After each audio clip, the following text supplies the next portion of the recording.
السلام عليكم ورحمة الله وبركاته. أهلا وسهلا فيكم مشاهدينا ومستمعينا عبر إذاعة UFM والبث المباشر على حساب الاتحاد السعودي للأمن السيبراني والبرمجة والدرونز في تويتر. رمضان مبارك علينا وعليكم، وكل عام وأنتم بخير. مرحبا بكم من جديد في موسم جديد من سايبر نايت، وهي سلسلة من الجلسات الحوارية التي يقيمها الاتحاد السعودي للأمن السيبراني والبرمجة والدرونز في شهر رمضان المبارك.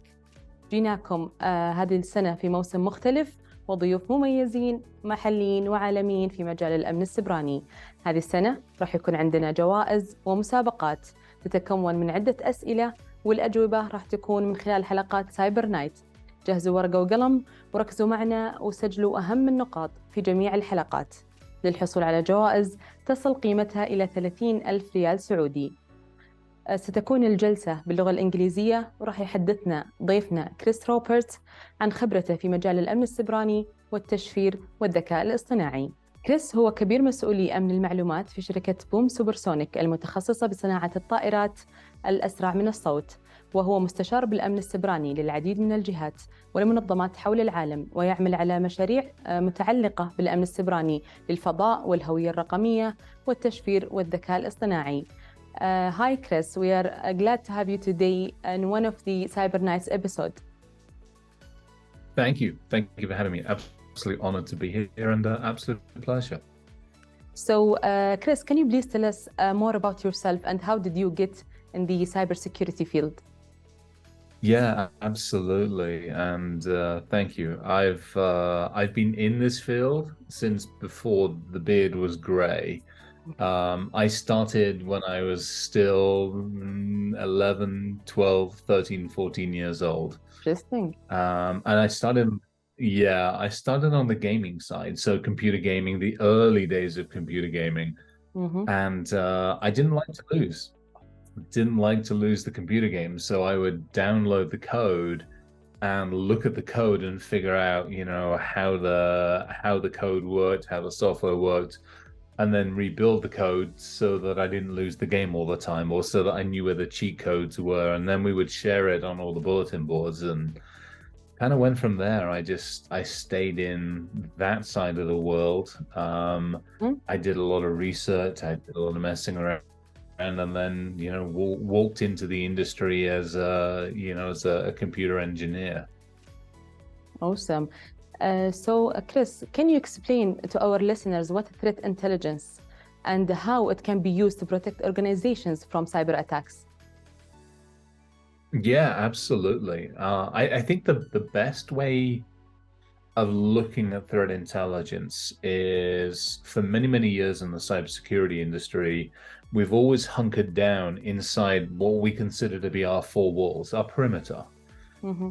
As more and more computing technology has been handed over to users, as we've done more and more work from home stuff, as technology has bled into vehicles and our houses and everything else, all of a sudden, more and more information is leaving the organization. So when I look at threat intelligence and when I think of threat intelligence, it's very much a case of taking those walls that don't really exist and looking over the top of them to see what's coming. Mm-hmm. You go back 11, 12,000 years ago into the region that we're talking about, into the Middle East. You had the walls of Jericho, you had the walls of Babylon, you had all of these walls, and everybody stood inside the walls, and nobody looked outside of the walls to see what was coming at them and what was attacking them. So when you think about threat intelligence, what it's doing is, you're as an individual and as a company, I understand mostly what's happening inside my organization, Mm-hmm. but I don't necessarily know what's happening outside of it. So I don't know about it from a political standpoint. I don't know what groups may be targeting me.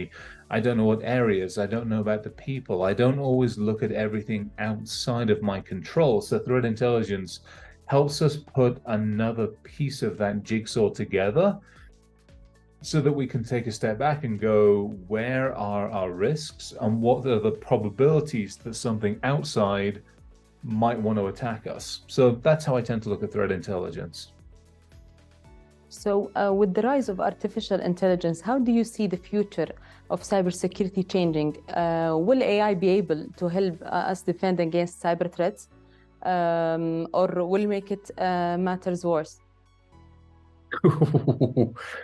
That is the $1 million question, isn't it? So I think on one hand, so if we take artificial intelligence, instead of taking like the broad artificial intelligence, we take what's known as narrow artificial intelligence. Mm-hmm.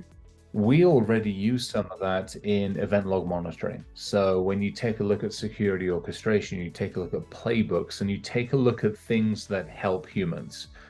So we as an individual, we can't look at all the logs. We just don't have enough time and enough hours in the day.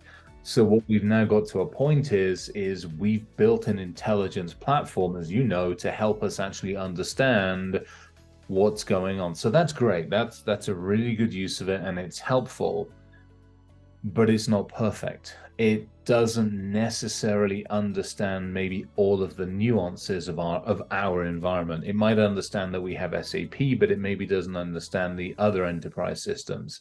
It understands that we're running this software, but it forgot about this software. So if you look at narrow AI, it's good for doing certain jobs. Same thing with threat intelligence. It's a really, really nice way of taking all of those points and going, hey, these are the ones you should care about.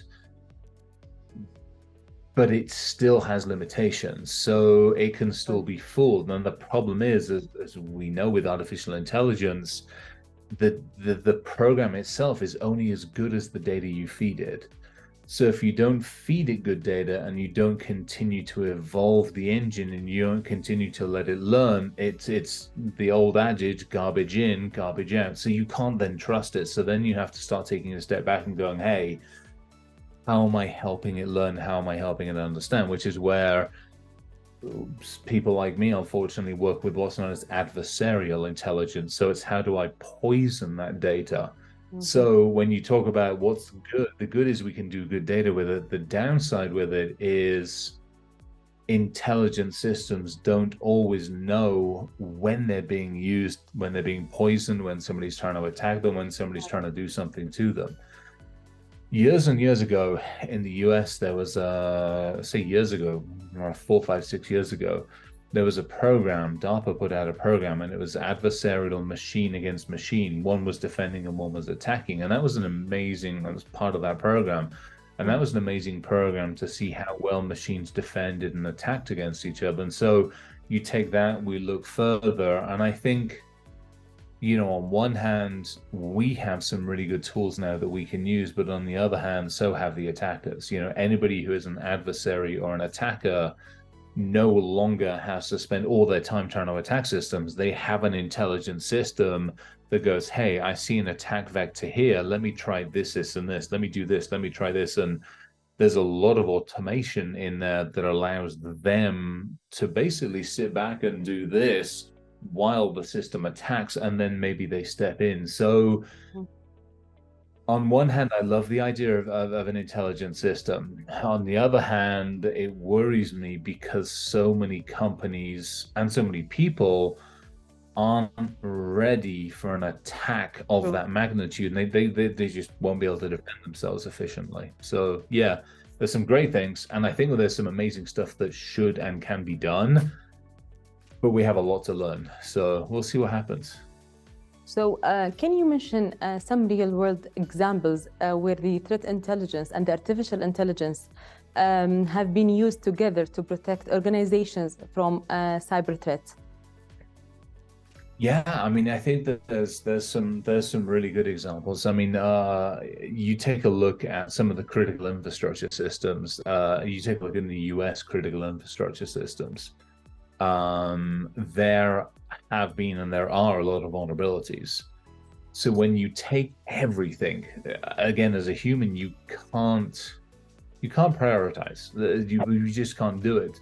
So what you do is you take a step back and you literally throw all of these points, just every single one of these points at a system and say, hey, help me understand if somebody was to attack, where would they likely focus? Where are our weak spots? Where would somebody be able to maximize the damage with the minimal amounts of effort? And again, an intelligent system can look at everything from the electrical grid, the power grid systems, the water systems, and go, hey, minimal redundancy here, length of distance between people being able to respond, remoteness of architecture, taking all of these different areas and say, hey, if I was to attack it, these are the 4 or 5 or 6 places to attack it. So that's one. Another really, really interesting one, as most of the world is aware, the United States election system is a bit of a hot mess. And so this last election cycle, again, what was done was they turned around and said, look, where are the key areas that we have to focus on to see if fraud is occurring? Where are the key systems that we have to look at to see if fraud is occurring? What are the indicators of fraud? Because again, it's not a human thing. You can sit there and tick every line. You have to take a massive amount of data and go, how do I baseline it? How do I understand what the normalization is, and then what the deviations are from normalization, and are they acceptable or are they not acceptable? So that's two. I mean, there's so many other examples. The Ukraine situation is another one. You know, in the early days, before Ukraine was being attacked, as everybody was doing the intelligence on Ukraine, it was very, very clear to see what intelligence was happening, where the artificial intelligence systems were getting put in, where the threat intelligence was getting put in and pulled out, and who was pulling it out. So you got a very, very clear picture as to where the attack vectors were, who was trying to attack, where they were trying to attack, and everything else. I think another one, and we've talked a little bit of this one off camera, is transportation. If you think about it these days, so you take one car, it doesn't really matter where the car is. If it's a fairly modern car, you take that one car it's a small business all into itself. It's, 100 different computers all working together, at least 100 different computers all working together. And those amazing screens that have all the graphics on it, that's 100 million plus lines of code. So now we start taking a step back and going, okay, how are those systems working effectively together? How are they making decisions in a near real-time environment, especially the autonomous ones? So you start taking a look at the autonomous driving system, it's going down the road at the speed it's going down the road. The millions of decisions that it is having to make without us even without it even getting to us. So, that's where I have some great ideas, and that's where I'm really concerned. There was some research that was done last couple of years, and again, the concerns I have about AI are part of that. There was research that was done where some of the cars were crashing and some were hitting objects. And they took a step back and they were like, why are they hitting the objects? And what they figured out was the intelligence hadn't been trained properly. The intelligence system had been trained by people that weren't thinking outside of the box. They weren't thinking about colors correctly. They weren't thinking about people correctly. And they weren't putting those two together and realizing that's not a shadow, that's a person. And so you start taking a look at the problems of training that data and then implementing that data and somebody using that data. Now we're affecting human life. So I think that's where it gets really interesting is we all have to take a step back and go, hey, who's trained that system that I'm now putting my life, I'm putting my life in its hands. So an interesting I think we need to ask a lot more questions. Yeah, oh yeah, absolutely. We've got to ask a lot more questions, and we're not really doing it. So you have mentioned the Ukraine attack. Can you elaborate more?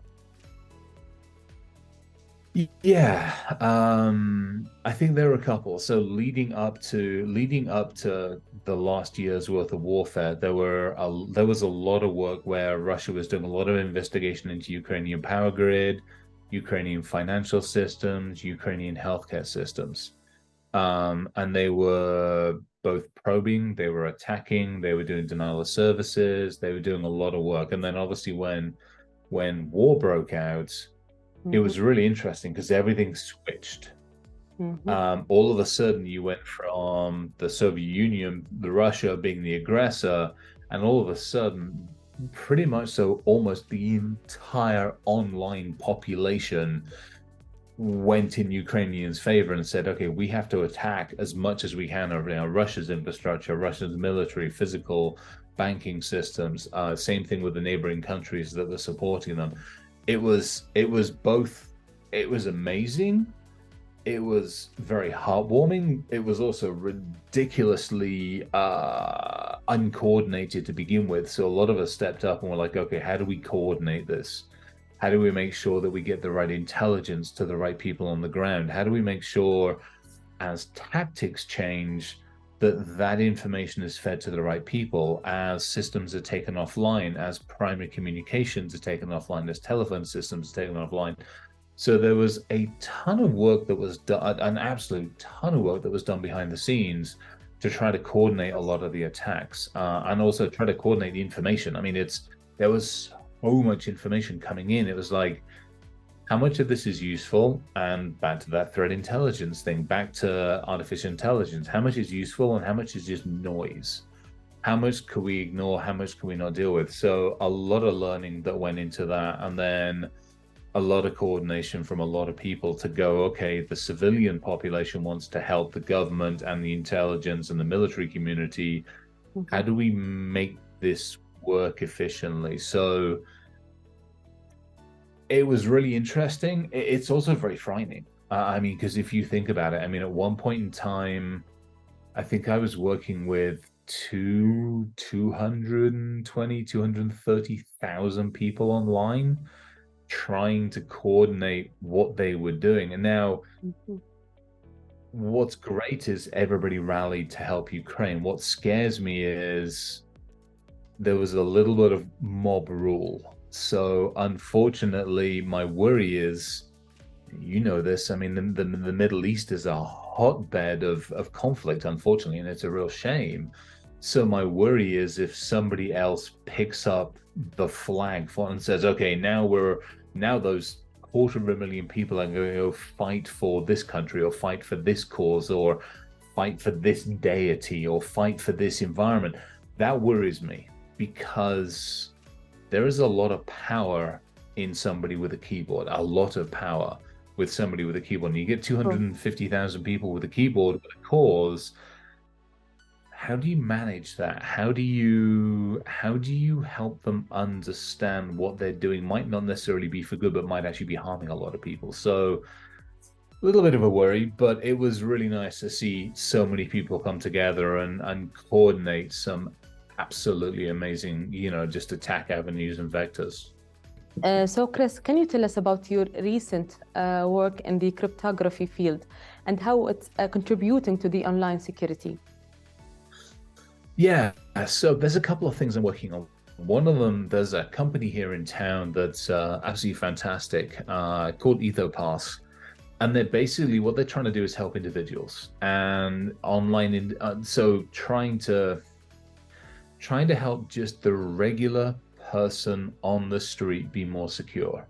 So we're not talking a password security policy. We're not talking a vault type system. It's just trying to give people control over their identity, control over or their authentication. Because one of the biggest problems we have in this field, as crazy as it sounds, and especially to the people that are listening, you have the people that are listening. We have a lot of technical people, but there are a lot of people who use technology, just use it.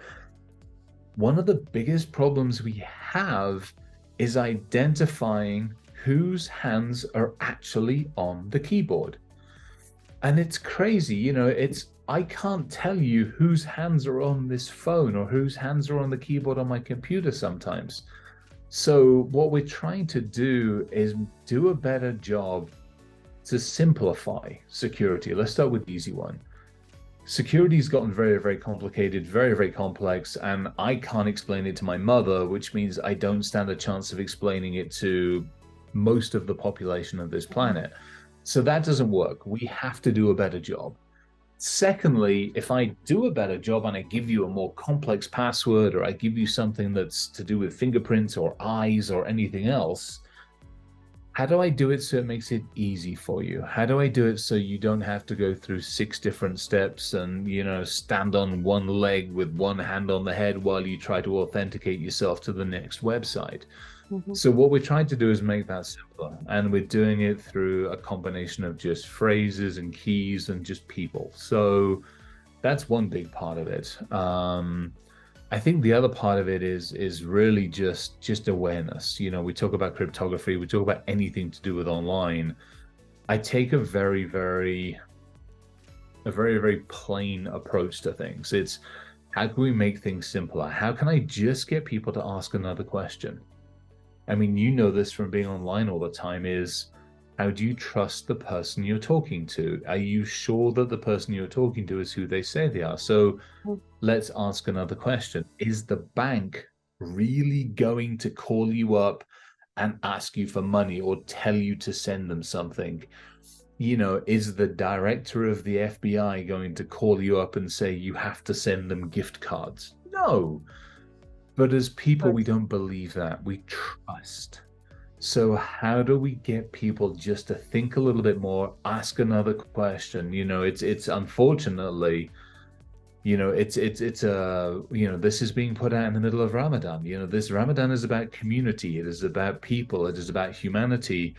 And yet here's the security guy going, you can't trust people online as much as you are doing. We have to pull back and go, I need to verify who you are before I trust you. So we're doing a lot on that one. It's education, it's awareness, it's understanding, it's training, and then it's trying to give some more efficient tools, some better tools, some I'm working with a couple of companies out of Turkey. We're having a ton of fun with a couple of companies out there to really help them work through how do we help small companies. I'm not talking about the big conglomerate. How do we help the person on the corner who's running 6 or 7 or 10 people?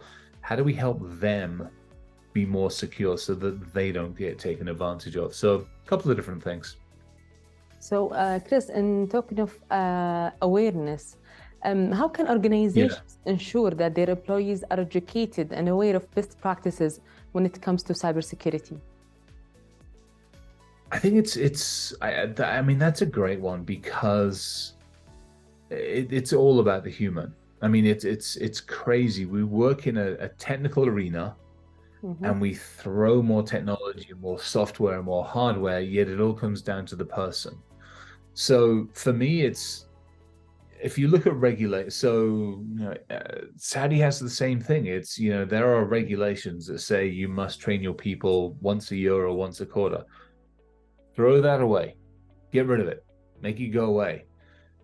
Teach your people to help themselves. Teach them to help their kids, their families, their friends, their guardians, their grandparents. And to me, you do that every single month. You know, it's every single month. Pick a topic. Spend a couple of, it's only a couple of minutes. So spend a couple of minutes. We use, yeah, exactly. Because then you remember it. You remember it, you think about it. And it isn't all about just, hey, let me tell you not to click on an email or not to send an email. Let me spend 2 minutes on helping you secure your iPhone for your child. Let me spend a couple of minutes on helping you understand maybe how do not disturb works, or how appropriate times on your phone works. Let me spend a couple of minutes helping you understand this month it's, you know, it's Ramadan, so you have different scams. True. There are people trying to take advantage of you. Let me help you understand how that works. You know, and at other high holiday times and other times of the year, you know, in the Western world, February the 14th is Valentine's Day. Okay? Nobody loves you on the internet. They just don't. So how do you help people understand that? And so you take time every single month and just spend some time. Maybe 1 month it's for kids, 1 month it's for parents, next month it's grandparents. And so you do it that way. There's training online. Now, we use Wiser training, but there's other training online where you can do this deliberately. You can have the internal teams, the internal people teams. we at Boom, we just had a week of wellness. It was Digital Wellness Week. That's good idea. And I finished off the Friday. Yeah, and it was great. And we just helped people understand things. So I think it's about helping the human. That's to me is the biggest thing. It's how do I help you? And again, it all comes down to just allowing people the ability to ask another question. You know, we think about it in language. When we talk in language, if I raise my voice, or if I lower my voice, or if I get more excited or more animated, it's making you respond a different way. Depends and on online, it's the same thing. Exactly. Yeah, exactly. And so if I'm doing that online, why? What am I trying to get from you? Am I trying to get a secret from you? Or am I trying to get you to click on something or buy something or give me something? So it's just trying to help people understand how that works, and then allowing them to step back and go, that's not happening. That's nice. So, Chris, with the growing number of connected devices, how can organizations ensure that all these devices are secure and not posing a threat to their network?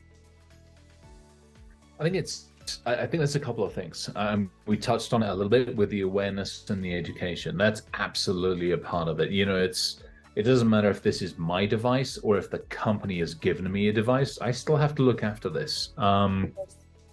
So I think there's a couple of things. First and foremost, we teach people about the danger of these devices. I mean, they're great, they're fantastic, and you can play games on it and you can run the entire internet from it. Sure. But I can also kill somebody from halfway across the globe on it. And that's where the problem comes in. Sadly true. So I think it's a couple of different things. It's that conversation. But there's also technology. I mean, there's some amazing technology built into these devices, but also that you can use from, you know, the Amazons, the Googles, the Microsofts. They have technology where you can manage them a little bit more efficiently, where you can do email monitoring, where you can look at the applications that people are using, where you can use virtual VPNs, virtual private networks, where so the communication that you have while you're traveling is secure and safe from, you know, people like me sometimes. And so as a company, and the nice thing about being the CISO for Boom is we can help people with that. There are software packages that we have that we deploy on these. And it's not for tracking and it's not for monitoring, and it's just to say, hey, this device is complicated, it's crazy, it's got a lot of stuff on it, and we want to help. We want to make sure that you're safe. We want to make sure that we're safe. We want to make sure that our data, you know, to the conversation we had at the beginning, there's a lot of email, there's a lot of documentation, there's a lot of stuff on them. So it's how do we protect that data? Because they get lost. Let's face it, these things get left on airplanes, they get left in toilets, they get left on trains, they get left in cars. So if that happens, I don't want my data. I want to be able to sit there and go, it got lost, zap it and get rid of all the data off of it. So most of them have that, the remote, right, the find me and all this stuff. So I think it's, again, there's an education. If I talk to anybody on the street and go, hey, have you put a passcode on this? Let's just start with the easy stuff. Did you put a passcode on it? Yes. Is it 11111? Yes. Okay. No, don't do that. Is it 1 2 3 4 5 6? No, don't do that either. So then we have a little bit of education there. Now you've encoded it, so have you encrypted it? If I lose it, have you gone down and clicked the little switch that says encrypt? Great. Then you can start to educate people a little bit more. And so it's that basic level. And again, if I'm a company and I'm responsible for these devices, the nice thing about it is I can have a policy. And the policy says, you know, must have a passcode, must encrypt, must have this if lost. And that's great. I can deploy it, I can roll it out, and then I can monitor it. I can see what's happening. We have a lot of our executives travel.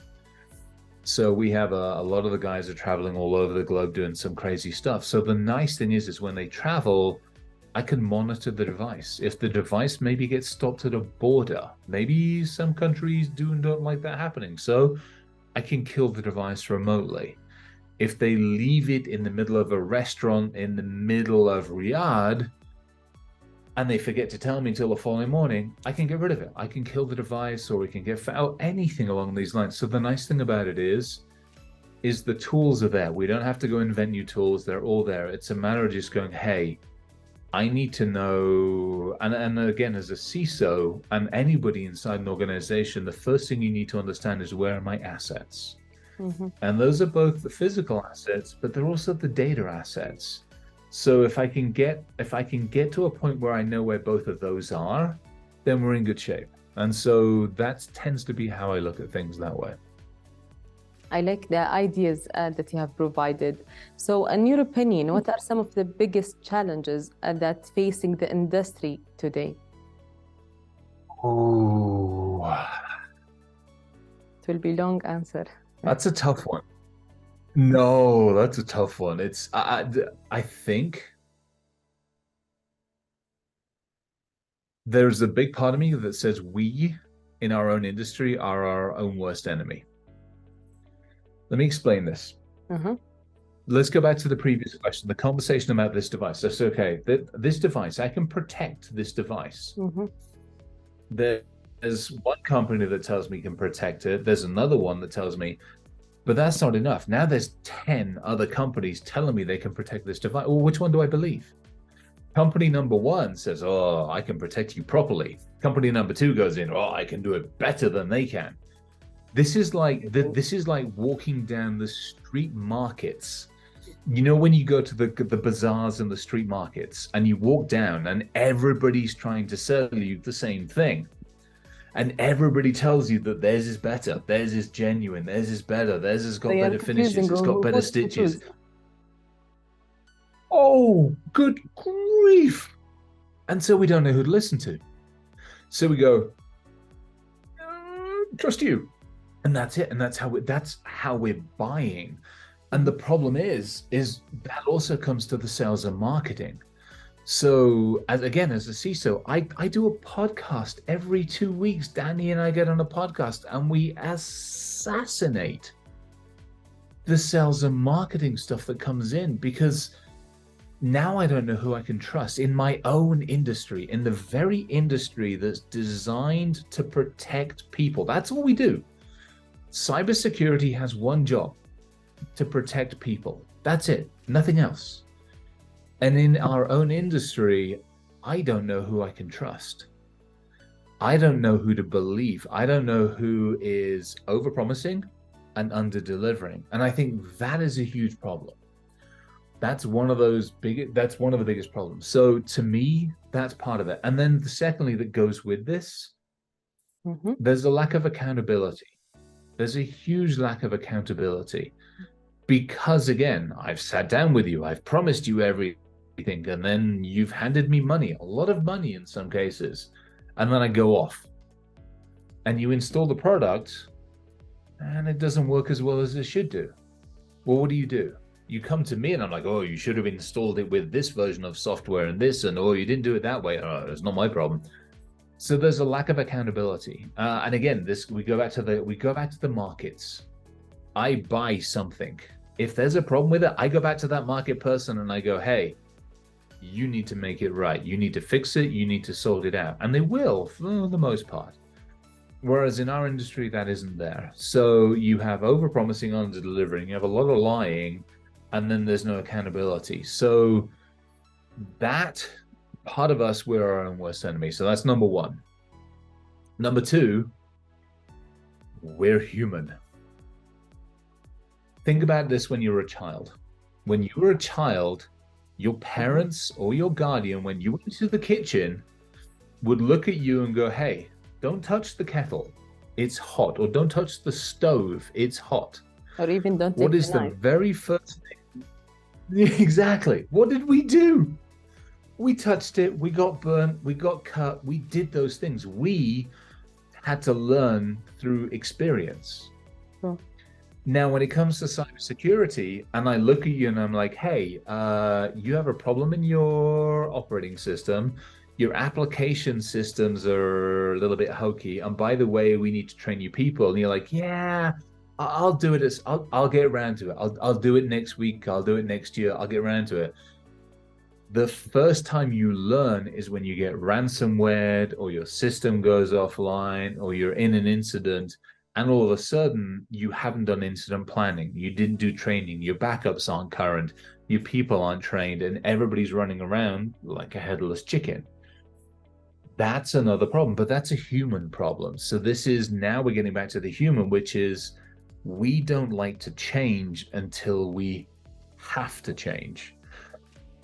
And in cybersecurity, that doesn't work. In cybersecurity, we have to go, hey, what is the probability of ransomware hitting us tomorrow? What is the probability of power going out or systems going out or backups failing? And we have to assess that probability and then build our security accordingly. But it's the same thing as people on the streets. Go back to this device. You hand this device to somebody on the street, they put their life on it and then they lose it. Mm-hmm. Well, how many of them backed it up? How many of them didn't think about backing it up until it was already gone? So it's the same thing. So two big issues on that one. I think the other one of the other big ones, we talked about artificial intelligence, we talked about these other things.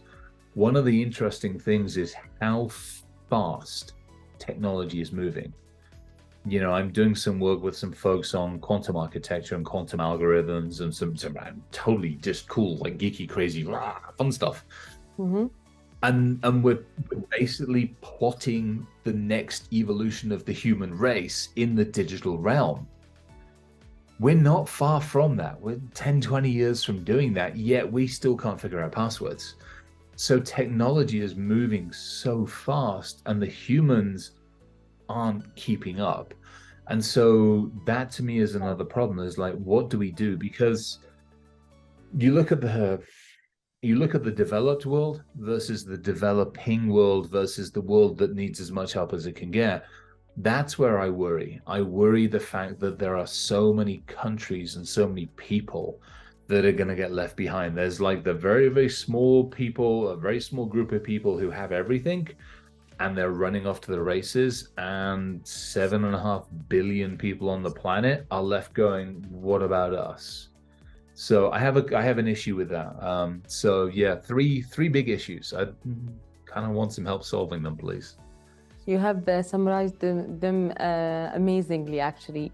So now let's move to the advices, or what advice do you have for organizations that are just beginning implement the cybersecurity measure or want to improve their current strategies?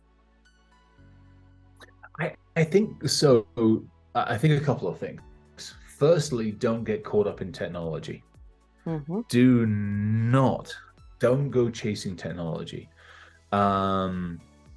Secondly, don't make it complicated. It isn't. So when I started at Boom, large organization, building crazy, great big airplanes, all that kind of stuff. I started off with a spreadsheet that was about 5 columns wide, 10 columns long. And that's how I built our security strategy, the first version of it. Because I asked some basic questions. I said, where are all of my assets? Mm-hmm. Tell me where all of these devices are. Tell me where. I don't want anything else. Just tell me where they are. Once you've told me where they are, then we have other questions. Sure. So let's start with that. Now, the second question is, as a company, as terrible as it might sound, how could I kill you? And it was interesting. You listen to the people. The finance person says, hey, if the market challenges, the manufacturer person says, hey, this is a problem. So now you know where your assets are. Now you know what the company's vulnerabilities are. Now you can do something about it. Now, if I know where all of these are, well, who's using them? How are we letting them in? How are we authenticating that the right person is on the keyboard at the right time? This this we don't need expensive software for. In fact, you don't need anything for. You need basically a spreadsheet or a pencil and paper to write it all down. Then let's train people.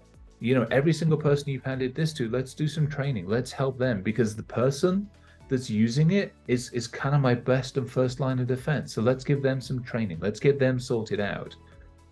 And so that was the easiest stuff. And then you take a step back and go, great, now I know where all of my assets are. What are they doing?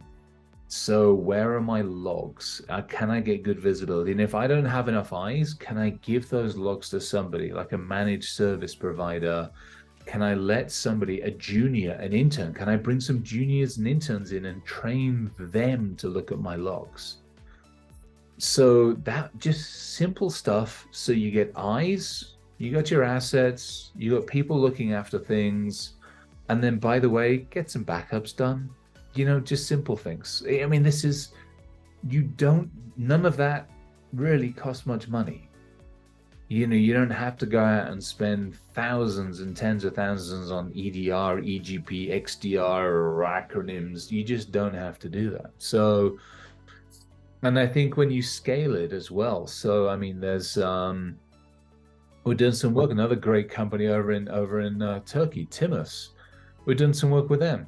Put a small box in, a couple of $100, takes care of everything. It's, you don't have to go spend thousands and thousands and thousands. The open source community, if you have some good technical people, the open source community has some amazing stuff. Saudi, I mean, going to the conference over there last November, there are companies all over the place that will help you. So I think there's some simple stuff. It's like, what have you got? Assets. So what have you got? Where are they? What are they doing? Who's using them? And do I have eyes on them? Until you answer those 5 questions, you don't go and buy a damn thing. You just don't. That's true. So finally, what advice do you have for the individuals who are interested to start their career in the cybersecurity? Ask lots and lots and lots and lots and lots and lots and lots of questions. Okay, so for me, I look at this. So for me, it's about getting involved in the community. Again, it's very much a human thing. There is an amazing community. 971sec is like crazy. That's all over that region. Get involved in that community. Get involved in the Black Hat community. Get involved on the Discord channels. Just go out and be part of the community. That's a huge part of it, because you can go out and get all the certifications, all of the acronyms and everything else, but that won't help you. It might get you past, it probably won't get you past the people team or the HR team, but it won't help. What you need to do is forge bonds with other people. Go out and learn and listen, stand up and present. Go, hey, this was my journey getting in. But also build yourself a lab. Basically build a lab, and it doesn't have to be an expensive lab. It can fit on a USB drive, but build a lab and test and learn and break things, like seriously break things. I go down so in the US, we have Best Buy. I love going to Best Buy and just buying light bulbs or buying equipment and take it to pieces, figure out how it works. And then figure out how to break it and figure out how to make it do all sorts of other things that it shouldn't be allowed to do. And then go and talk about that stuff in the community. So I think that's a big part of it, is a lot of that one. Universities, I mean, universities, colleges, community colleges are all great places as well, because it's not just about the technology and the learning, but it's also forging friendships and communities and getting people involved in things. Things like TryHackMe and BugCrowd and Udemy and all of these other online training courses are fantastic places to actually get on and talk to people. So for me, my best advice on that, and LinkedIn, get onto LinkedIn. I mean, I spend so much time on LinkedIn just hanging out and talking with some absolutely amazing people all over the world. I'm crazy fortunate for that one. That's a lot of it. A lot of it comes down to the human. And then eventually, the technology comes into it. That's actually another thing. So yeah, sorry, adding on to that. You look at cybersecurity, it's huge. I mean, like, it's crazy huge. You don't have to be a programmer. You don't have to be a coder. I don't need any more red team people. I need lots of blue team and purple team people. Governance, risk, compliance, regulations, legal. I need people in that side of the world. If you can't code, I don't care. You don't have to code. You just have to come in with that mindset to go, hey, how can I help? And how can I make a difference? So there we go. Thank you, Mr. Chris, for joining us today in one of the Cyber Nights episode. ومثل ما ذكر المهندس كريس، أنت خط الدفاع الأول في الحفاظ على خصوصية بياناتك. شكرا جزيلا لكم متابعينا ومستمعينا عبر إذاعة UFM والبث المباشر عبر حساب الاتحاد السعودي للأمن السيبراني والبرمجة والدرونز على حضور ومتابعة هذه الحلقة. ولا تنسون تشاركونا أهم النقاط اللي ذكرت في الحلقة على هاشتاج سايبر نايت 4. كانت معكم نجلاء الخاطر.